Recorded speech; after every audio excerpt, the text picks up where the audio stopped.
ಅಪ್ಪಗೆ ಅದೇನು ಖುಷಿನೋ ಏನು ಅನ್ನಿಸ್ತೋ ಏನು ಗೊತ್ತಿಲ್ಲ.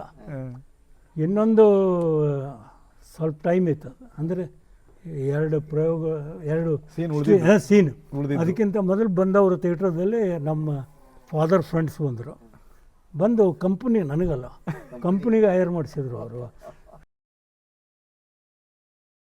ಸನ್ಮಾನ್ಯ ಶ್ರೀ SR ಬೊಮ್ಮಾಯಿ ಅಂತವರಿಗೆ, ಜಗದೀಶ್ ಶೆಟ್ಟರ್ ಸಾಹೇಬ್ರಂತವರಿಗೆ, ಇವತ್ತು ಅನೇಕ ನಮ್ಮ ರಾಜಕೀಯ ಮುಖಂಡರುಗಳಿಗೆ ನೀವೇ ಜಗದ್ಗುರುಗಳಾಗಿದ್ದೀರಿ ಅಂತೇಳಿ ಭಾಳಷ್ಟು ಜನ ನಮಗೆ ಹೇಳ್ತಾರೆ. ಕಾನೂನುಗಳ ಬಗ್ಗೆ ಇವತ್ತು KMC act, Karnataka municipal corporation, ಅದರ ಎಲ್ಲವನ್ನೂ ಅರ್ಥ ಕೊಡೋದಂಥವ್ರು ತಾವುಗಳು. ಇವತ್ತು ಅಧಿಕಾರಿಗಳಿಗೆ ಏನಾದರೂ ಮಾಹಿತಿ ಬೇಕಾಗಿದ್ದರೂ ನಿಮ್ಮ ಕಡೆಗೆ ಬರ್ತಿದ್ರು ಅವರೆಲ್ಲ.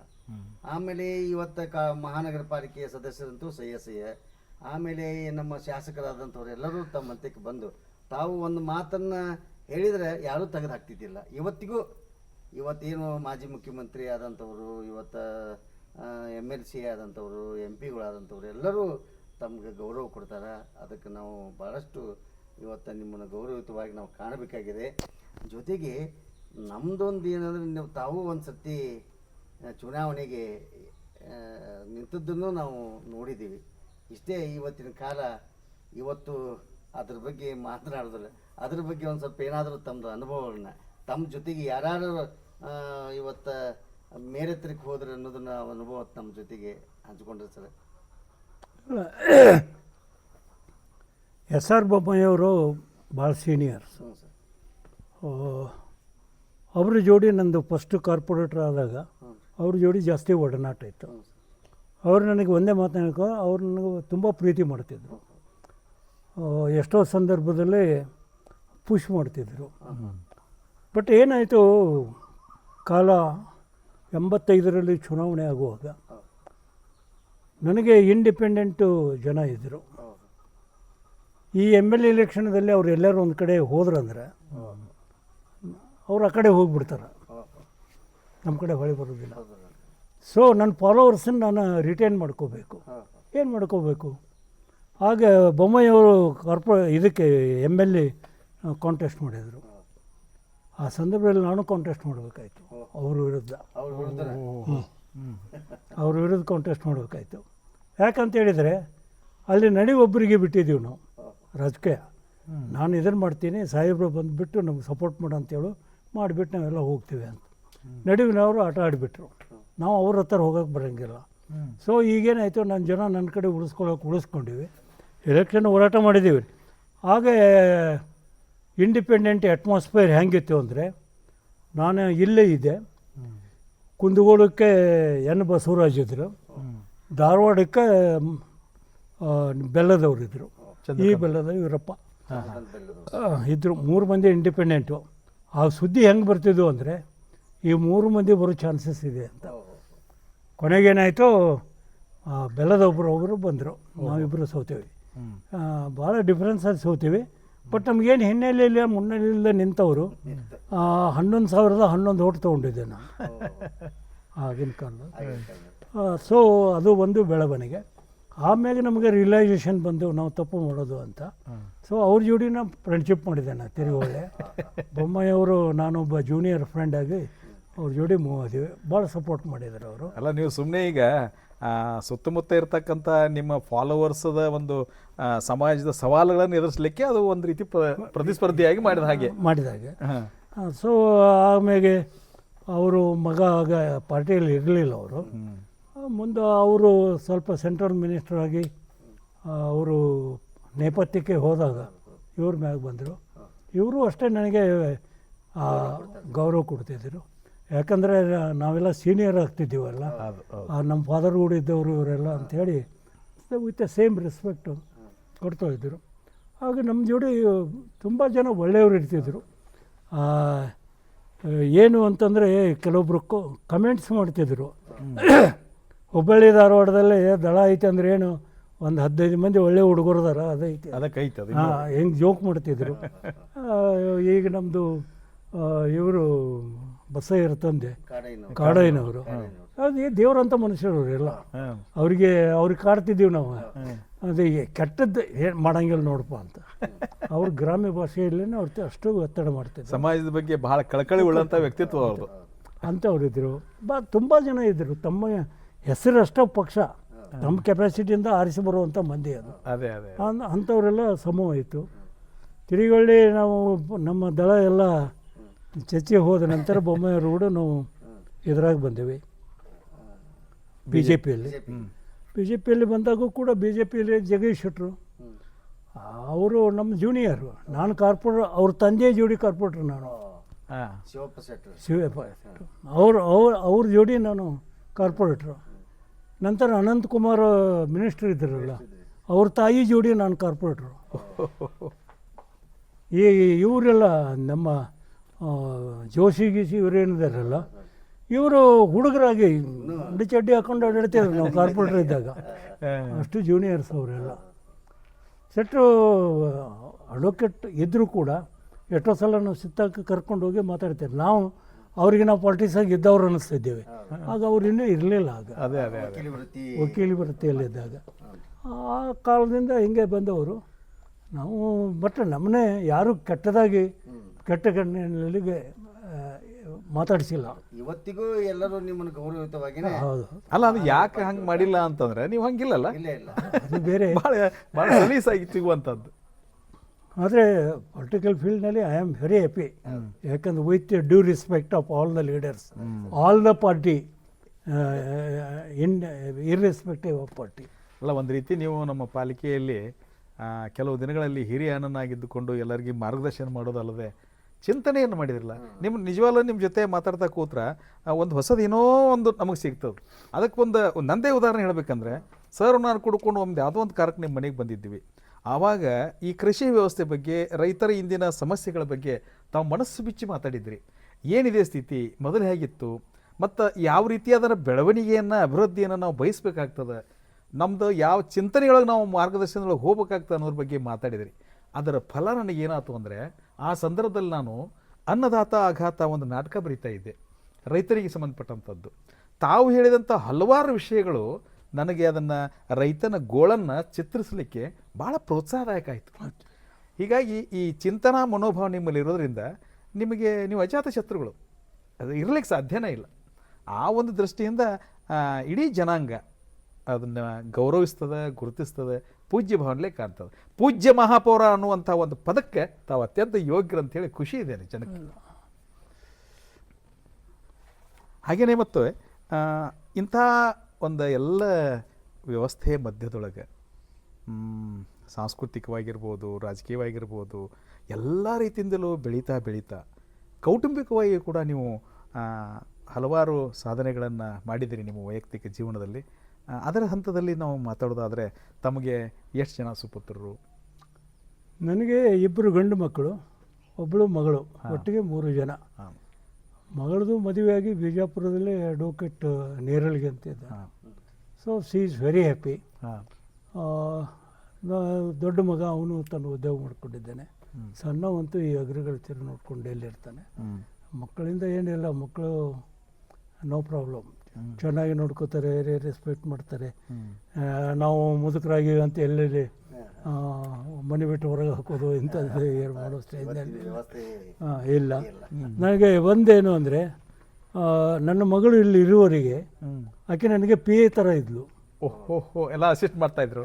ಮುಂದೆ ಪೇಪರ್ ಕಟ್ಟಿಂಗು ಅವು ಇವು ಎಲ್ಲ ಆಕೆ ಹಚ್ಚಿಡೋದು. ನಂತರ ಇವತ್ತು ಮುಂಜಾನೆ ನಾವು ಹೊರಗೆ ಹೊಂಟ್ರೆ ಇವತ್ತು ಇವ್ರದ್ದು ಮದುವೆ ಐತಿ, ಇದೈತಿ ಎಲ್ಲ ನೆನಪು ಮಾಡೋದು, ಎಲ್ಲ ಮಾಡ್ತಿದ್ದೆ. Opposite more than a pay ಇದ್ಲಿಕ್ಕೆ. ತಂದೆ ಒಲವು ನಿಲುವುಗಳು ಏನು ಅನ್ನೋದು ಮಗಳು ಭಾಳ ಚೆನ್ನಾಗಿ ಅರ್ಥ ಮಾಡ್ಕೊಂಡಿದ್ಲು. ಭಾಳ ಚೆನ್ನಾಗಿ, ಭಾಳ ಖುಷಿ ಪಡುವಂಥ ಸರ್. ಹಂಗೊಂದು ಬಲಯುತವಾದ ಶಕ್ತಿ ಇದ್ರೆ ನಾವು ಇನ್ನಷ್ಟು ಚಟುವಟಿಕೆಯಿಂದ ಮಾಡ್ಲಿಕ್ಕೆ ಸಾಧ್ಯ. ನನಗೇನು ಆಗಿನ ಕಾಲದಲ್ಲಿ ಎಜೆ ಮುದೋಳು ನಮ್ಮ ಜೋಡಿ ಕಾರ್ಪೊರೇಟರ್ ಇದ್ದರು. ಬಟ್ ಅವ್ರು ತುಂಬ ವರ್ಷದ ಅನುಭವಿಗಳು. ಆ ನಾಲೆಜ್ ತುಂಬ ಇತ್ತು. ಟ್ರೇಡ್ ಯೂನಿಯನ್ಗಳ ಲೀಡರ್ ಅವರು ಪಾರ್ಲಿಮೆಂಟ್ರಿ ಸಿಸ್ಟಮ್ ಹೆಂಗಿರ್ತದೆ, ಪಾರ್ಲಿಮೆಂಟೇರಿಯನ್ ಆಗಿ ಹೆಂಗೆ ಬೆಳಿಬೇಕು, ವಿಷಯ ಹೆಂಗೆ ಗ್ರಹ ಮಾಡಬೇಕು, ವಿಷಯಗಳನ್ನು ಮಂಡನೆ ಹೇಗೆ ಮಾಡಬೇಕು, ಅದನ್ನು ಕ್ಲೋಸ್ ಹೆಂಗೆ ಮಾಡ್ಕೋಬೇಕು, ಹೆಂಗೆ ಪಾರ್ಟಿ ಇನ್ನೊಬ್ಬರ ಮೇಲೆ ಅಟ್ಯಾಕ್ ಮಾಡಬೇಕು, ಅದನ್ನೆಲ್ಲ ಕಲಿಸಿಕೊಟ್ಟವ್ರು ಅವರು. ನೋಡಿ ಈಗ ಅದನ್ನ ಎಷ್ಟು ಅವ್ರು ನಮ್ಮ ಪಾರ್ಟಿಯವರೆಲ್ಲ ಏನೂ ಅಲ್ಲ, ಅವರು CPI, ಅವ್ರ ಜೋಡಿ ನಾವು ಕೊಡ್ತೀವಿ. Communist party. ಆದರೂ ಅಲ್ಲಿ ಒಂದು ತತ್ವಾಧಾರಿತವಾಗಿ ಏನು ಇರ್ತದೋ ಅದನ್ನು ನೀವು ತೊಗೊಂಡು ಬೆಳೆದಿರಲ್ಲ, ಅದು ಬಹಳ ಮೆಚ್ಚುವಂಥ ವಿಷಯ. ನಮ್ಮ ಜೀವನದಲ್ಲಿ ತುಂಬ ಜನ ಕಲಿಸಿದವ್ರು ಇದ್ದಾರೆ. ಹಾಂ, ಅವ್ರು ಕಲಿಸ್ಲಿಲ್ಲ, ಅವ್ರು ನೋಡಿ ನಾವು ಕಲ್ತದ್ದು. ನೋಡಿ ಕಲಿ ಮಾಡಿ ತಿಳಿ ಅಂತೆಲ್ಲ ತುಂಬ ಹೇಳ್ತಾರೆ. ತುಂಬ ಜನ. ಈಗ ನಾಳೆ ನಮ್ಮದು ಸುವರ್ಣ ಕರ್ನಾಟಕ ಸಂಭ್ರಮ ಸರ್. ಸುವರ್ಣ ಕರ್ನಾಟಕ ಸಂಭ್ರಮ ಅಂತಂದ್ರೆ ಏಕೀಕರಣಕ್ಕೆ ಉತ್ತರ ಕರ್ನಾಟಕದವರ ಕೊಡುಗೆ ದೊಡ್ಡದೈತೆ ಅಂತ ಎಲ್ಲರೂ ಹೇಳ್ತಾರೆ ರೀ. ಅದರಲ್ಲೂ ವಿಶೇಷವಾಗಿ ತಾವು ಅದರಗುಂಚಿ ಶಂಕರಗೌಡರ ಬಗ್ಗೆ ತಾವೆಲ್ಲ ಕೇಳಿರ್ಬೇಕಲ್ಲ ಸರ್. ಅದರಗಂಚಿ ಶಂಕರಗೌಡರ ಬಗ್ಗೆ ತುಂಬ ಕೇಳಿದ್ದೇವೆ. ನಾವೇನು ಕನ್ನಡಿಗರು ಅಂತ ಹೇಳ್ಕೊತೀವಿ, ಕರ್ನಾಟಕದ ಬಗ್ಗೆ ಜಂಬ ಕಟ್ಕೊಂಡು ಹೇಳ್ತೇವೆ. ಅದರಗುಂಚಿ ಶಂಕರಗೌಡರಂಥವ್ರು ನಾವು ಮರ್ತಿದ್ದು, ಅದು ಒಂದು ಕನ್ನಡಕ್ಕೆ ಮಾಡಿದಂಥ ದ್ರೋಹ ಅಂತ ಹೇಳ್ಬೋದು. ಅದು ಎಲ್ಲರೂ ಮಾತಾಡ್ತಾರೆ, ನಾನು ಅಲ್ಲಿ ಹೋರಾಟ ಮಾಡಿದೆ, ನೀನು ಇಲ್ಲಿ ಹೋರಾಟ ಮಾಡ್ತೀರ ಅಂತ. ಆಮರಣಾಂತಕ್ಕೆ ಉಪವಾಸ ಕೂತು ಅಲ್ಲಿ ಪಾರ್ಲಿಮೆಂಟ್ರಿ ಚರ್ಚೆ ನಡೆಯುವಾಗ ಇವು ಆಮರಣಾಂತಕ್ಕೆ ಉಪವಾಸ ಕೂತಿದಂತೆ ಪಾರ್ಲಿಮೆಂಟಿಗೆ ಸುದ್ದಿ ಮುಟ್ಟಿದೆ. ಆ ಬೇಸ್ ಮೇಲೆ ಮೈಸೂರು ತೆಗೆದು ಕನ್ನಡ ಮಾಡ್ತೀವಿ, ಕರ್ನಾಟಕ ಏಕೀಕರಣ ಮಾಡ್ತೀವಿ ಇಂಥವೆಲ್ಲ ಹೇಳುವಾಗ ಆ ಪದಗಳನ್ನ ಇಟ್ಟುಕೊಂಡು ಅಲ್ಲಿ ಪಾರ್ಲಿಮೆಂಟ್ರಿ ಚರ್ಚೆ ನಡೆದರೆ ಇಲ್ಲಿ ಪಾಪ ಉಪವಾಸ ಕೂತವ್ರು ಯಾರೂ ಇಲ್ಲ, ಬರೀ ಅವನ ಹೆಸರು ಹೇಳ್ಕೊಂಡು ಬೆಳೆದವ್ರು ಆದರು, ಶಂಕರಗೌಡರ ಹೆಸರು ಮೇಲೆ ಬೆಳೆದವ್ರು ಆದರು. ಬಟ್ ಶಂಕರಗೌಡರ ತ್ಯಾಗ ದೊಡ್ಡದು. ಅದನ್ನ ಯಾರೋ ಅವತ್ತಿನ ಸಮಕಾಲೀನರಲ್ಲಿ ಭಾಳ ಜನ ಅವ್ರನ್ನ ತಿಳ್ಕೊಳ್ಳೋದು ಹೋದರು. ಅದರ ದುರ್ಭಾಗ್ಯ ಇವತ್ತು. ನಾವು ಅದು ಪ್ರಚಾರ ಪ್ರೀತಿಯಿಂದ ಬಹಳ ಹಿಂದೆ ಕನ್ನಡ ಬಗ್ಗೆ ಮಾತನಾಡೋಕೆ, ಕರ್ನಾಟಕ ಏಕೀಕರಣ ಬಗ್ಗೆ ಮಾತಾಡುವಾಗ, ಮೈಸೂರು ಹೋಗಿ ಕರ್ನಾಟಕ ಆಯಿತು ಅಂತ ಒಂದು ಮಾತಾಡುವಾಗ ಎಲ್ಲಿದ್ದರೂ ಕಾರಣ ಇವ್ರು ಆಗಬೇಕಾಗಿತ್ತು. ಇವರು ಅವತ್ತು ಉಪವಾಸ ಕೂಡದೆ ಹೋಗಿದ್ರೆ ಪಾರ್ಲಿಮೆಂಟ್ನಲ್ಲಿ ಏಕೀಕರಣ ಆಗ್ತಿರ್ಲಿಲ್ಲ, ಅದರ ಚಿಂತನೆ ಬರ್ತಿರ್ಲಿಲ್ಲ. ಇವತ್ತ ಭಾಷಾವಾರು ರಾಜ್ಯಗಳ ಉದಯನ ಆಗ್ತಿರ್ಲಿಲ್ಲ. ನಾವು ಯಾರು ಎನಲೈಸ್ ಮಾಡಲಿಲ್ಲ. ಅಂದ್ರೆ ಏಕೀಕರಣ ರೂವಾರಿ ಶಂಕರಗೌಡ ಅನ್ನುವಂಥದ್ದು ಬಹಳ ಸತ್ಯವಾದದ್ದು ಅನ್ನುವಂಥದ್ದು 100% ಪ್ರಾಕ್ಟಿಕಲಿ ಸತ್ಯ. ಏನಾಗ್ತದೆ, ಕೆಲವೊಬ್ರು ಸುದ್ದಿಯಲ್ಲಿ ಬರ್ತಾರೆ, ಮ್ಯಾಗ ಬೆಳೆದು ಹೋಗ್ತಾರೆ, ಕೆಲವೊಬ್ಬರಿಗೆ ಸುದ್ದಿ ಸಿಗೋದಿಲ್ಲ, ಅವರಲ್ಲೇ ಉಳಿದಿರ್ತಾರೆ. ನಿಜವಾಗಿ ಆ ಒಂದಿದ್ರೊಳಗೆ ಇವ್ರದ್ದು ಉಳಿದ್ಬಿಟ್ರು. ಅವರ ಊರು, ಅವ್ರ ಜನ. ನನಗೆ ಇನ್ನೂ ಒಂದು ಸಣ್ಣ ನೆನಪಿದೆ, ಅದೇನು ಒಕೇಜನ್ ಇತ್ತೋ ಗೊತ್ತಿಲ್ಲ ನನಗೆ. ಶಂಕರಗೌಡರು ಅಲ್ಲೊಂದು ಭಾರತ್ ಹೈಸ್ಕೂಲ್ ಅಂತ ಏನೋ ಒಂದಿದೆ ಅಲ್ಲ, ಜಗದ್ಗುರು ರೇಣುಕಾಚಾರ್ಯ, ಆ ಹೈಸ್ಕೂಲಲ್ಲಿ ಒಂದು ಕಾರ್ಯಕ್ರಮ ಇತ್ತು. ಪಾಟೀಲ್ ಪುಟ್ಟಪ್ಪ ಅವರು ಗೆಸ್ಟ್ ಇದ್ದರು. ಗೆಸ್ಟ್ ಇದ್ದಾಗ ಶಂಕರಗೌಡರು ಅಲ್ಲಿದ್ದರು ವೇದಿಕೆ ಮೇಲೆ. ಅದೇನು ಕಾರಣ ನನಗೆ ನೆನಪು ಉಳಿದಿಲ್ಲ. ಅದು ಕಾರ್ಯಕ್ರಮ ನಡೆದೋಯ್ತು, ನಾನು ಮಾತಾಡಿ ಆಯಿತು, ಆಮೇಲೆ ಪುಟ್ಟಪ್ಪ ಅವರು ಮಾತಾಡಿ ಆಯಿತು. ತಿರುಗಿ ಚಾಕ ಒಳಗೆ ಹೋದಾಗ ಶಂಕರಗೌಡರು ಬಂದು ನನ್ನ ಅಪ್ಕೊಂಡು, ಸುಭಾಷ್ ಚಂದ್ರ ಬೋಸ್ ಮಾತಾಡಿದಾಗ ಮಾತಾಡ್ತೀಯಪ್ಪ ನೀನು. ಶಂಕರಗೌಡರು ನಿಮ್ಮನ್ನ ಅಪ್ಕೊಂಡ್ರು ಅಲ್ಲ. ಇದರಲ್ಲಿ ಒಂದು ಎಷ್ಟೊಂದು ವಿಚಿತ್ರ ಇದೆ ಅಂದರೆ, ಶಂಕರಗೌಡರು ಮಂದಗಾಮಿಗಳ ಒಂದು ಲಿಸ್ಟ್ನಲ್ಲಿ ಬರುವಂಥವ್ರು. ಆದರೆ ಅವರಿಗೆ ಪ್ರಚೋದನಕಾರಿಯಾಗಿ ಬಂದಂಥ ವ್ಯಕ್ತಿತ್ವ ಅಂದ್ರೆ ನೇತಾಜಿ ಸುಭಾಷ್ ಚಂದ್ರ ಬೋಸ್ ಅವರು. ಇದು ಇವೆರಡೂ ಸಾಮ್ಯದಲ್ಲಿ ಅವರು ಬೆಳೆದದ್ದು, ಏಕೀಕರಣಕ್ಕಾಗಿ ಹೋರಾಟ ಮಾಡಿದ್ದು, ಉಪವಾಸ ಮಾಡಿದ್ದು ಎಷ್ಟೊಂದು ಹೆಮ್ಮೆ ಪಡುವಂತಹ ವಿಷಯ. ನೋಡಿ, ನಾನು ಮಾತಾಡಿದ ಆದ ನಂತರ ಅವರಿಗೆ ನೆನಪು ಬಂದಿದ್ದು ಸುಭಾಷ್ ಚಂದ್ರ ಬೋಸ್ ಧಾರವಾಡ ಹುಬ್ಳ್ಯಾಗ ಬಂದು ಭಾಷಣ ಮಾಡಿದ್ದು. ಅದೇ ನಾವು ಅವ್ರ ಚರಿತ್ರೆ ಓದಬೇಕಾದಾಗೂ ಸುಭಾಷ್ ಚಂದ್ರ ಬೋಸ್ ಅವರು ಹುಬ್ಳಿಗೆ ಬಂದಾಗ ಶಂಕರಗೌಡರು ಅವ್ರನ್ನ ಭೇಟಿ ಆಗ್ತಾರೆ, ದೂರ ನಿಂತವ್ರದ್ದೆಲ್ಲ ಸ್ಪೀಚ್ ಕೇಳ್ತಾರೆ. ಏನೋ ಒಂದು ಆಟೋಗ್ರಾಫ್ ಬರಲಿಕ್ಕೆ ಕೊಟ್ಟಾಗ ದೇಶ ಸೇವಾಕರು ಅಂತ ಬರೆದು ಕೊಡ್ತಾರೆ. ಆ ಶಬ್ದಗಳು ಅವ್ರಿಗೆ ಪ್ರಚೋದನಕಾರಿಯಾಗಿ ಹೋರಾಟ ಕಡಿಮೆ ಮಾಡ್ತವೆ ಅನ್ನುವಂಥದ್ದು ಇದೆಯಲ್ಲ, ಆ ಮಂದಗಾಮಿಯ ಮನಸ್ಸಿನಲ್ಲಿ ಉಗ್ರ ರೂಪ ಹೇಗೆ ಬಂತು ಅಂತ. ಇದು ನಮ್ಮ ಕನ್ನಡದ ಭಾಗ್ಯನೇ ಅನ್ಬೇಕು ನಾವು. ಅಂತೂ ಸರ್, ನಿಜವಾಗ್ಲೂ ಇಲ್ಲಿವರೆಗೆ ಕನ್ನಡ ನಾಡು, ನುಡಿ, ನೆಲ, ಜಲ, ಸಂಸ್ಕೃತಿ ಬಗ್ಗೆ ತಮ್ಮಿಂದ ಬಹಳಷ್ಟು ವಿಷಯವನ್ನು ನಾವು ತಿಳ್ಕೊಂಡಿದ್ದೀವಿ. ಇನ್ನು ಮತ್ತೊಂದು ಪ್ರಮುಖವಾಗಿರ್ತಕ್ಕಂಥ ಮುಖದತ್ತ ನಾವು ಹೊರಡೋಣ. ಯಾಕಂತ ನಾನು ಮೊದಲೇ ಹೇಳಿದೆ, ವ್ಯಕ್ತಿಗೆ ಒಂದು ಮುಖ, ವ್ಯಕ್ತಿತ್ವಕ್ಕೆ ಹಲವಾರು ಮುಖ ಅಂಥೇಳಿ. ಆ ರೀತಿ ಈಗ ತಾವು ತಮ್ಮ ನಿವೃತ್ತಿ ಅಂತ ಅನ್ಕೊಳ್ಳೋದು ಬೇಡ, ಆದರೂ ಕೂಡ ಈಗ ತಾವು ಎಲ್ಲ ಇದರಿಂದ ಈಗ ನಿವೃತ್ತರಾಗಿ ಕೃಷಿಯತ್ತ ಮುಖ ಮಾಡಿದಿರಿ. ಒಂದು ಖುಷಿ ಅಂತಂದ್ರೆ, ನಮ್ಮ ಹಿರಿಯರು ಒಂದು ಹಿಂದಿಂದ ಹೇಳ್ಕೊಂತ ಬಂದಾರೆ, ಕಟ್ಟಿಗೆ ಹೊಂತತಿ ಅಂತೇಳಿ. ನೀವು ಮೂಲವಾಗಿ ಕೃಷಿ ಮನೆತನದಿಂದ ಬಂದವರು, ಆ ಬೇರಿನಿಂದ ಬೆಳೆದವರು. ಮಧ್ಯದಲ್ಲಿ ಏನೆಲ್ಲ ಒಂದು ಕ್ರಿಯೆಗಳಲ್ಲಿ ತೊಡಗಿಕೊಂಡು ನಿಮ್ಮನ್ನು ನೀವು ಗುರುತಿಸಿಕೊಂಡು ಸಮಾಜಕ್ಕೆ ಅರ್ಪಣೆ ಮಾಡಿದರೂ ಸಹ ಮರಳಿ ಮತ್ತೆ ಕಟ್ಟಿಗೆ ಹೊಂದಿತು ಅನ್ನುವಂಗೆ ಕೃಷಿಯನ್ನು ಅವಲಂಬಿಸಿ ಈ ಇಷ್ಟೊಂದು ಎಲ್ಲ ವೈಭವಪೂರಿತವಾಗಿರ್ತಕ್ಕಂಥ ನಿಸರ್ಗವನ್ನು ನಿರ್ಮಾಣ ಮಾಡಿದಿರಲ್ಲ, ಸಾವಯವ ಕೃಷಿಗೆ ತುಂಬ ಉತ್ತೇಜನ ಕೊಡುವಂಥ ಕೆಲಸಗಳನ್ನ ಮಾಡ್ತಾ ಇದ್ದೀರಲ್ಲ, ಇದು ನಿಮ್ಮ ಮನಸ್ಸಿನಾಗ ಹೆಂಗೆ ಬಂತು? ಅದು ಈಗ 1993-94 ಇರಬೇಕು. ಸ್ವಲ್ಪ ನನಗೆ ಬದುಕಿನಲ್ಲಿ ಸ್ವಲ್ಪ ಫೈನಾನ್ಷಿಯಲ್ ಪ್ರಾಬ್ಲಮ್ಸು ಅವು ಇವು ಬಂದು ಮೆಂಟಲ್ ಟಾರ್ಚರ್ ಇತ್ತು. ಹಾಗೇ ನಾನು ಎಲ್ಲೋ ಒಂದು ಕಡೆ ಡೈವರ್ಟ್ ಆಗಬೇಕು ಅಂತ ಅನಿಸುತ್ತೆ. ಡೈವರ್ಟ್ ಆಗ್ಬೇಕಾದ್ರೆ ಎಲ್ಲಿ ಹೋಗ್ಬೇಕು? ನನಗೆ ಗೊತ್ತಿರೋದು ಪ್ರಾಕ್ಟೀಸು, ಉದ್ಯೋಗ ಅಂದರೆ ಅದೊಂದೇ, ಏನು ಬೇರೆ ಗೊತ್ತಿಲ್ಲ.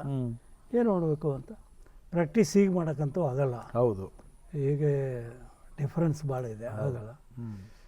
ಸೊ ಒಬ್ಬರು ನನ್ನ ಸ್ನೇಹಿತರು ಬಂದು ಏನು ಮಾಡಿದರು, ಇಲ್ಲೊಂದಷ್ಟು ಜಾಗ ಇದೆ, ಅವ್ರು ಮಾಡ್ತಾ ಇದ್ದಾರೆ, ನೀನು ಮಾರೋ, ನಿನಗೆ ಜಾಸ್ತಿ ಲಾಭ ಸಿಗ್ತದೆ, ಏನಾರು ಅನುಕೂಲ ಆಗುತ್ತೆ ಅಂತ.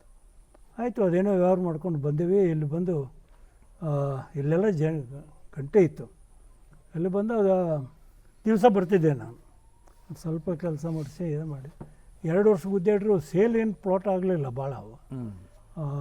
ಬಟ್ ಇಲ್ಲಿ ಬರೋದು, ದಿವಸ ಕೂಡೋದು, ವಾತಾವರಣದಾಗ ಕೂಡೋದು, ನನಗೆ ಸ್ವಲ್ಪ ಒತ್ತಡದಲ್ಲಿ ಏನಿದ್ದೆ ನನಗೆ ಅದು ಸ್ವಲ್ಪ ರಿಲೀಸ್ ಆಗ್ತಾ ಹೋಯಿತು. ಹಾಗೆ ಇಲ್ಲಿ ನಾನು ಕಂಟಿನ್ಯೂಸ್ ಇದ್ದ ಏನು ಮಾಡಿದೆ, ಇಲ್ಲೊಂದು ಆಕಳ ತಂದು ಕಟ್ಟಿದೆ ಒಬ್ಬರಿಗೆ. ಇಲ್ಲೋ ಮುದುಕ ಬರ್ತಿದ್ದ, ಅವಾಗ ನೀನು ಆಕಳ ಇದನ್ನು ಸಾಕೋ ಇಟ್ಕೋ ಅಂತ ಹೇಳ್ತಿದ್ದ. ಹ್ಞೂ ಅಂತಿದ್ದವು. ಆ ಆಕಳ ಈದ ಮೇಲೆ ಹಾಲು ತೆಗಿತೀವಿ, ಹಿಂಡ್ತಿದ್ದವು. ಹಿಂಡು ನನಗಷ್ಟು ಕೊಡ್ತಿದ್ದ, ಸಂಜೆ ಮುಂದೆ ನಾನಷ್ಟು ಒಯ್ತಿದ್ದ. ಅವಾಗ ಇನ್ನೊಂದು ಆಕಳ ಕೊಡಿಸಿದ್ವಿ. ಆಕಳ 2 ಆಯಿತು, 2 ಕರ ಅದು, ಅದಕ್ಕೆ ಮೇವು ಬೇಕಲ್ಲ, ಒಂದಕ್ಕೊಂದು ಪೂರಕವಾಗಿ ಮೇವು ಮೇವಿಲ್ಲ.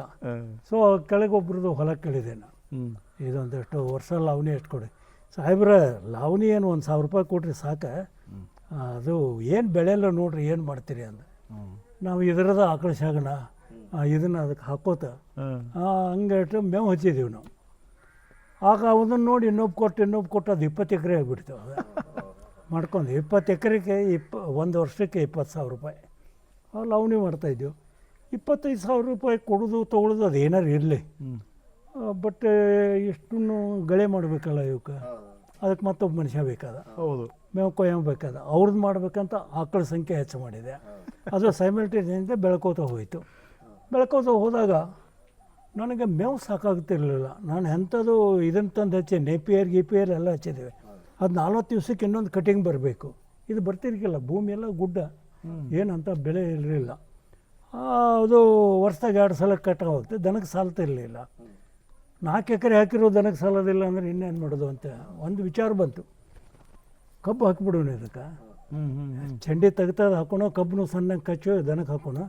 ಕಬ್ಬಿಗೆ ಏನು ಇರ್ತದೆ ಅಂದ್ರೆ ಎಲ್ಲಾರ ಗುಡ್ದಾಗ ಹಾಕ್ರಿ, ಅದು ಬೆಳಿತೇ ಬರ್ತದೆ. ಅದು ಭಾಳ ಚಲೋ ಬೆಳೆದ ಇರ್ಬೋದು, ಅದನ್ನು ನಿಮಗೆ ಮೇವು ಮಾಡುವಷ್ಟು ಬಂದೇ ಬರ್ತದೆ, ನೀರೊಂದು ಕೊಟ್ಟರೆ ಸಾಕು ಅದಕ್ಕಂತ. ಸೊ ಆಗೇನು ಮಾಡಿದ್ವಿ, ಕಬ್ಬು ಹಾಕಿ ಬೋರ್ ತೆಗ್ಸಿದೆ ಅಲ್ಲಿ ಕೆಳಗೊಂದು. ಆಗೆಷ್ಟು ಅದು ಇಲ್ಲಿ ಯಾರೂ ಇರಲಿಲ್ಲ ಮಂದಿ. ಆಗ ನಾನು 80 ಫೂಟಿಗೆ ಅಂದ್ರೆ ನೀರು ಬಂತು. ಅದಕ್ಕೆ 110ಕ್ಕೆ ಅಂದ್ರೆ ಅವ್ರು ಹೇಳಿದ್ರು ಏನು ಹೊಡೆದು ಬೇಡ್ರಿ, ಅದು 4 ಇಂಚು ನೀರಾಯಿತು. ನಾವು ಹಾಕಿ ಅದು 20 ಎಕರೆನೂ ಕಬ್ಬು ಹಚ್ಚಿದೆ. ಆಗ ಬೀಜ ಅಂತ ಅದು ಯಾವುದೂ ಕುಪ್ಪಿ ನಮಗೇನು ತಿಳಿಲಿಲ್ಲ. ಕಬ್ಬು ಹಚ್ಬೇಕಾದ್ರೆ ತೊಗೊಂಬಂದು ಹಚ್ಚಿಬಿಟ್ಟಿವಿ. ಆಗ ಅದರ ವೆರೈಟಿ, ಉಪಯೋಗ ಯಾವುದು, ಮೇವಿಗೆ ಯಾವುದು ಚಲೋ ತಿಳಿಲಿಲ್ಲ. ಸೊ ಹಾಗೆಲ್ಲ ಹಚ್ಚಿ ಮಾಡಿದ್ಮ್ಯಾಗ ದೊಡ್ಡ ಎತ್ತರ ಕಬ್ಬು ಬೆಳ್ಕೊಂಡು ನಿಂತಿದೆ. ನಾವು ದನಕ್ಕೆ ಎಷ್ಟು ಹಾಕಿದ್ರು ಕೂಡ ಅದು ಮುಗಿಲೇ ಇಲ್ಲ, ಮುಗಿಲೇ ಇಲ್ಲ. ಏನು ಮಾಡಬೇಕು? ಇದು ಕೆಟ್ಟು ಹೋಗೋದು ನಮ್ಮ ಕಣ್ಣೆದುರಿಗೆ ಹೆಂಗೆ ಮಾಡೋದು ಅಂತ. ಇಲ್ಲಿ ಫ್ಯಾಕ್ಟ್ರಿಗಳು ಇರಲಿಲ್ಲ ಆಗ. ಹಾಗೆ ತಿರುಗಿ ಏನು ಮಾಡಿದೆ ನಾನು, ಇದಕ್ಕೇನು ಮಾಡೋದು ಅಂತ ಕೆಲವೊಬ್ರು ರೈತರ ಹತ್ರ ಮಾತಾಡಿದೆ. ಅವ್ರು ಏನೇನೋ ಹೇಳಿದರು. ಕಡಿಕೆ ಯಾವುದೋ ಅಷ್ಟು ಸೂತ್ ಅನ್ನಿಸಲಿಲ್ಲ. ಕಡಿಕೆ ಗಾಣ ಮಾಡೋಣ, ಕೆಳಗಿಂದೆಲ್ಲ ಕಬ್ಬಿಗೆ ಗಾಣಕ್ಕೆ ಹೋಯ್ನ, ಮ್ಯಾಗಿನಿಂದ ಎಲ್ಲ ದನಕ್ಕೆ ಹಾಕೋಣ, ದನಕ್ಕೆ ಆಗ್ತದೆ, 2 ಆಗ್ತದೆ ಮಾಡೋಣ. ಸೊ ಗಾಣ ಎಲ್ಲಿ ಮಾಡ್ಬೇಕಂದ್ರೆ ಇಲ್ಲಿ ಇದ್ದವ್ರು ಯಾರೂ ಗೊತ್ತಿಲ್ಲ, ಏನು ಮಾಡೋದು. ನಮ್ಮ ಊರ ಕಡೆ ರಗಡ ಗಾಣ ಇದ್ದು, ರಾಮದುರ್ಗ ಹತ್ರ ಹಲ್ಗತ್ತಿ ಅವನು ಒಬ್ಬ ಮುದುಕನ್ನು ಹಿಡ್ಕೊಂಡ್ಬಂದು ಇಲ್ಲೊಂದು ಓಪನ್, ಏನೂ ಇಲ್ಲ, ಓಪನ್ ಜಾಗದಾಗ ತೆಗ್ದು ಹೊಡಿದ್ದೀವಿ, ಒಲಿ ಮಾಡಿದ್ದೀವಿ. ಮ್ಯಾಗ ಮಷಿನ್ ತರಬೇಕಲ್ಲ ಅದಕ್ಕೆ, ಅದು ಮೇನ ಅಲ್ಲೆಲ್ಲ ಅಡ್ಡಾಡಿ ಕಡಿಕೆ ಗುಜರಾತ್ ಕಂಪ್ನಿದು ಒಂದು ಮಷಿನ್ ತಂದು ಇಟ್ಟು ಸ್ಟಾರ್ಟ್ ಮಾಡಿದ್ದೆವು. ಸಣ್ಣದೊಂದು ಕೊಪ್ಪರಿಗೆ ಮಾಡಿಕೊಂಡು ಅದು ಹುಗಿ ಬರೋದು ಗಿರೋದು ಸುದ್ದಿ ಆಗಿಬಿಡ್ತದೆ ಸುತ್ತು ಕಡೆ ಆಲೆ ಮನೆ ಆಲೆ ಮನೆ ಆಗೈತೆ ಅಂತ. ಆಮ್ಯಾಗ ರೈತರು ಕಬ್ಬು ಹೇರ್ಕೊಂಬರಕತ್ತಿದ್ರು. ಈ ಏರಿಯಾದಾಗ ಒಂದು ಚಟ ಏನೈತೆ ಅಂದರೆ, ಈಗ ಭೂಮಿ ಬಿತ್ತಿರ್ತಾರೆ, ಒಡ್ಡಿನ ಬಾಯಾಗ ಜಲ್ದಿ ನೀರು ಹೋಗೋದಿಲ್ಲ, ಅಲ್ಲೇ ಕಬ್ಬು ಹಚ್ಚಿಬಿಡ್ತಾರೆ ಒಂದು. ಆ ಕಬ್ಬು ಏನು ಮಾಡ್ತಾರೆ, ಎಲ್ಲ ಇವ್ರು ಸುಗ್ಗಿ ಮುಗಿದ ಮ್ಯಾಗ ಅದನ್ನು ಕಡೆ ತಮ್ಮ ಗಾಡಿಯಾಗ ಹೇರ್ಕೊಂಡು ಹೋಗಿ ಬೇರೆ ಎಲ್ಲಿ ಗಾಣಗಳಿದಾವಲ್ಲ ಅಲ್ಲಿ ಬೆಲ್ಲ ಮಾಡಿಸ್ಕೊಂಡು ಬರ್ತಾರೆ. ಮನೆಗೂ ಆಯಿತು. ಈ ಊರಾಗ ಇನ್ನೊಂದು, ಈ ಪ್ರದೇಶದಲ್ಲಿ ಕೊಡಗಂಟ್ಲೆ ಹಾಲು ತೊಗೊಂಡು ಹೋಗ್ತಾರೆ. ಅದನ್ನು 2 ಕೊಡ 3 ಕೊಡ ಅವ್ರ ಕಬ್ಬು ನಮ್ದೇನಲ್ಲ, ಹಾಲು ಕೊಡ್ತಾರೆ. ಮಷೀನಿಗೆ ಹಾಕಿದ ಮ್ಯಾಗ ಹಾಲು ತುಂಬ್ಕೋತಾರೆ ಕೊಡಗಳು, ಅವ್ನ ಗಾಡಿ ಮ್ಯಾಗ ಹೇರ್ಕೋತಾರೆ. ಚಿಗವ್ವ, ದೊಡ್ಡಪ್ಪ, ಮಾವ, ಅಕ್ಕ, ತಂಗಿ ಎಲ್ಲರಿಗೂ ಸುತ್ತ ಸಮೀಪದಾಗ ಬೀಗ್ತಾನುಗಳು, ಅವ್ರು ಎಲ್ಲರೂ ಹಾಲು ಕೊಟ್ಟು ಬರೋದು. ನಾವು ಒಂದು ದಿವಸ ಕೇಳಿದ್, ಏನು ಮಾಡ್ತಿರಲ್ಲ ನೀವು ಅಂತ. ಬೀಗ್ರಿ ಕೊಟ್ಟು ಬರ್ತೀವ್ರಿ ಅಂತ. 4 ತಾಸಿನ ಮ್ಯಾಗ ನಂತರ ನೀವು ಹಾಲು ಚೊಂಡಾಗ್ತದೆ ಹಾಲು. ಅದನ್ನ ಹೋಗಿ ಕೊಟ್ಟವ್ರು ಬೇದಿ ಹತ್ತದ ಅವರಿಗೆ. ಅದನ್ನ ಕುಡ್ಸಕ್ಕೆ ಹೋಗ್ಬೇಡಿ, ಕುಡಿದಿದ್ರೆ ಕುಡಿಸೋದಿದ್ರೆ 2 ತಾಸನ್ನೇ ಮುಗಿಸ್ಬೇಕು ನೋಡಿ, ಅಷ್ಟೇ. ಅದು ನೀವು ಅದಕ್ಕಿಂತ ಜಾಸ್ತಿ ಇಟ್ಟರೆ ಜೊಂಡು ಬರ್ತದೆ, ಆಗ ನಿಮಗೆ ಪ್ರಾಬ್ಲಮ್ ಆಗುತ್ತೆ. ಏನು ಮಾಡ್ತೀವಿ ಅದಕ್ಕೆ? ಎಲ್ಲ ನೀವು ತೊಗೊಂಡೋಗಿ ಹೋಗ್ಬೇಕಾ, ಭಾಳ ವಹಿಸ್ಬೇಕಂದ್ರೆ ಅದಕ್ಕೊಂದು ಮೆಥಡ್ ಇದೆ, ಅದನ್ನು ಕುಡಿಸ್ಕೊಡ್ತೀನಿ. ಬಟ್ ಅದು ಕುಡಿಯೋಕೆ ಸೂಕ್ತ ಇರೋದಿಲ್ಲ. ಸುಣ್ಣ ಹಾಕಿದರೆ ಹಾಲು ಹೊಡೆಯಂಗಿಲ್ಲ, ಆದರೆ ಕುಡ್ಲಿಕ್ಕೆ ಬರೋದಿಲ್ಲ. ಸುಣ್ಣ ಕುದಿಸಿದ ನಂತರ ಅದು ದೇಹದೊಳಗೆ ಹೋಗ್ತದೆ. ಡೈರೆಕ್ಟ್ ಹಾಕಿ ನನ್ನ ಗಂಟೆಲ್ಲ ಸುಟ್ಟೋಗ್ತದೆ, pH ಜಾಸ್ತಿ ಆಗಿರ್ತದೆ ಅದರಿಂದ. ಅವ್ರಿಗೆ ಈಗೆಲ್ಲ ಹೇಳ್ತಾ ಇದ್ದೀವಿ ಅದಕ್ಕೆ. ಆಗ ಜನ ಏನು ಮಾಡ್ತಿದ್ರು, ಕೊನೆಗೆ ಬಂದು ಇಲ್ಲಿ 20-30 ಟ್ಯಾಕ್ಟರ್ಗಳು ನಿಲ್ತಿದ್ವು ಹೇರ್ಕೊಂಡ್ರೆ. ನನ್ನ ಸಣ್ಣದು ಒಂದೇ ಮಷೀನ್, ನಾ ಟ್ರಯಲ್ಗೆ ಹಾಕ್ಕೊಂಡವ, ಏನು ಮಾಡಬೇಕು ಗೊತ್ತಿಲ್ಲ. ಹಾಗೆ ಇನ್ನೊಂದು ಮಷೀನ್ ಹಾಕಬೇಕು ಅಂತ ಹೇಳ್ಕೊಂಡು ಡಬಲ್ ಮಷೀನ್ ಮಾಡಿದ್ದೀವಿ. ಅವರು ಬರೋರು, ಅದು ನಮ್ಗೆ ವರ್ಕೌಟ್ ಆಗಲಿಲ್ಲ. ಹಾಗೆಷ್ಟು 300 ರೂಪಾಯಿ 400 ರೂಪಾಯಿ ಕೊಡ್ತಿದ್ರು 1 ಕ್ವಿಂಟಲ್ ಬೆಲ್ಲ ಮಾಡಿಕೊಟ್ರು. ಅದು ಲೇಬರ್ಗೆ ಸಾಲಿಲ್ಲ. ಮುಂದೆ ಅದನ್ನು ಕಡಿಮೆ ಮಾಡ್ಕೋತ ಬಂದೆ. ಅದಕ್ಕಿಂತ ಇನ್ನೊಂದು ತ್ರಾಸೇನು, ಆಗೆಲ್ಲ ರಾತ್ರಿ ಮಾಡ್ತಿದ್ರು. ರಾತ್ರಿ ರೈತರು ಕುಡಿದು ಬಂದು ನ್ಯಾಡ್ತಿದ್ರು. ಅವ್ರ ನ್ಯಾಯ ಬಗೆಹರ್ಸಕ್ಕೆ ನಾನು ಬಂದೆ ಸಿಪ್ಪೆ ಮುಕ್ಕೋಬೇಕು. ಇದು ಸಿಪ್ಪೆ ಮಾಡ್ಕೋಬೇಕು, ಮತ್ತು ಮುಂಜಾನೆ 9 ಗಂಟೆಗಳಲ್ಲಿ ಕಾರ್ಪೊರೇಷನ್ ಕೆಲಸ ಮಾಡೋಕ್ಕೆ ಹೋಗ್ಬೇಕು. ಇದು ನನಗೆ, ನಾನು ಬಂದದ್ದೇ ಬೇರೆ, ಇದು ಅದದೇ ಬೇರೆ ಆಗುತ್ತೆ. ಅದ್ರ ಗೂಡಿ ಕಡೆ ಆಕಳುಗಳ ಸಂಖ್ಯೆ ಹೆಚ್ಚಾಕೋತ ಹೋಯ್ತು. ಸೊ ಅದನ್ನೇನು ಮಾಡಿದೆ, ನಾನು 2 ವರ್ಷ ಬಂದ್ ಮಾಡಿದೆ ಗಾನ. ಜನರ ತಲೆಗಿಂದೆಲ್ಲ ಹೋಗಲಿ ಅಂತ ಬಂದ್ ಮಾಡಿ, ನಾವೇ ಹೊರಗಿನಿಂದ ಖರೀದಿ ಮಾಡಿ ನಾವೇ ಬೆಲ್ಲ ಮಾಡಿ ಮಾಡ್ಲಿಕ್ಕತ್ತಿದ್ದೀವಿ. ಆಗ ಮಂದಿ ಹೆಂಗೆ ಮಾಡ್ತಾರೆ ಹಂಗೆ ಮಾಡ್ತಿದ್ದೀವಿ. ಮುಂದೆ ಬರ್ತಾ ನಾ ಏನು ಮಾಡಿದೆ, ಆರ್ಗ್ಯಾನಿಕ್ ಮಾಡೋ ಎಲ್ಲ ಬಂದ್ ಮಾಡಿಬಿಡು, ಆರ್ಗ್ಯಾನಿಕ್ ಅಷ್ಟೇ ಮಾಡ್ತಿದ್ದೀವಿ. ಈ ದನಗಳು ಒಂದು 100 ಆಗಿಬಿಟ್ಟು ಆಗ. ಇವಷ್ಟು ರೂಮ್ನಾಗೆಲ್ಲ ದನ ಇರ್ತದೆ, ಇನ್ನೂ ನಂಬರ್ ಉಳ್ದವು ನೋಡ್ರಿ ಹಾಕಿ. ಸೊ ಹಾಗೆ ಕೊರೋನಾ ಬಂದ ಕೂಡಲೇ ಎಲ್ಲರೂ ಹೊಂಟಿ ಹೋದರು, ಮಾಡೋರು ಕಡಿಮೆ ಆದರು. ಅವನ್ನೆರಡು ರೈತರಿಗೆ ಮಾರಿ ಅದರ ಒಂದು 20 ಉಳಿಸ್ಕೊಂಡಿದ್ದೆ. ಈಗ ಮತ್ತೆ ಒಂದು 40-45 ಆಗಿದೆ. ಇದು ಎಷ್ಟೋ ಸಲ ಅನ್ನಿಸ್ತದೆ, ಸಾಕಪ್ಪ ಬಂದ್ ಮಾಡಬೇಕು ಇವನ್ನ ಅಂತ. ಬಟ್ ಒಂದು ಸಲ ಬಂದ್ ಮಾಡಿದ್ರೆ 3 ಓಪನ್ ಮಾಡೋಕ್ಕಾಗಲ್ಲ. ಸೊ ನನಗೇನಿಲ್ಲ ಅಂದರೂ ಒಂದು 20 ವರ್ಷ ಸನೇಕಾಗಿರಬೇಕು. ಕಬ್ಬಿನ ಗಾನ, ಡೈರಿಗಳ ನೆಟ್ಟು ಇವೆರಡು ಬಂದ್ ಮಾಡೋದು ಬೇಡ ಅಂತ. ಏನಾರ ಕೊಡಲಿ. ಇದರಲ್ಲಿ ಏನಿದೆ ಅಂದರೆ, ಈಗ ಒಂದು ಸಾಮಾಜಿಕ ಚಿಂತನೆಯೊಳಗೆ ಇದ್ದಂಥ ಮನಸ್ಸು ನಿಮ್ಮದು. ನಾವು ಬದುಕೋದು ಮುಖ್ಯ ಅಲ್ಲ, 4 ಜನ ಬದುಕಿಸ್ಬೇಕು, ಅದು ಬಹಳ ಮುಖ್ಯವಾಗಿರ್ತಕ್ಕಂಥದ್ದು. ಹೀಗೆ ನೋಡ್ರಿ, ಸುಮಾರು ನೀವು ಎಷ್ಟು ಜನರನ್ನು ಇಲ್ಲಿ ಇವತ್ತು ದುಡಿತಾ ಇದ್ದಾರೆ ತಮ್ಮ ಹತ್ರ? ಎಲ್ಲ ಕೂಡ ಒಂದು 30 ಜನ ಇದ್ದಾರೆ ನೋಡಿ. 30 ಜನರ ಬದುಕನ್ನು ಕಟ್ಟಿಕೊಟ್ಟಂಥದ್ದಲ್ಲ, ಅದು ಸಾಮಾನ್ಯ ಅಲ್ಲ. ನೀವು ಬದುಕೋದು ಏನೇನೋ ದೊಡ್ಡ ಐಷಾರಾಮಿ ಬಿಲ್ಡಿಂಗ್ ಕಟ್ಕೊಂಡು ಅಥವಾ ಹಾಸ್ಪಿಟಲ್ ಮಾಡಿ ಬೇಕಾದಷ್ಟು ಹಣ ಗಳಿಸ್ಕೊಂಡು ಉಳಿಯುವಂಥದ್ದು ಒಂದು ಜೀವನನೇ. ಆದರೆ ಜನರ ಮಧ್ಯದಲ್ಲಿ ಇದ್ದುಕೊಂಡು ಜನರಿಂದ ನಾನು ಮುಂದೆ ಬಂದಿದ್ದೇನೆ, ಜನರ ಸೇವೆ ನಾನು ಮುಟ್ಟಬೇಕು ಅಂಥೇಳಿ ಒಂದು 30 ಫ್ಯಾಮಿಲಿಯನ್ನು ಇವತ್ತು ನಿಮ್ಮಿಂದ ಇಲ್ಲಿ ಬದುಕುವ ಹಾಗೆ ವ್ಯವಸ್ಥೆಯನ್ನು ಕಲ್ಪಿಸಿಕೊಟ್ಟಿದೆ ಅಂದರೆ ಇದೇನು ಸಾಮಾನ್ಯ ಅಲ್ಲ ಸರ್. ನಿಮ್ಮ ಚಿಂತನೆ, ಸಾಮಾಜಿಕ ಚಿಂತನೆ ಮೆಚ್ಚುವಂಥ ಸರ್.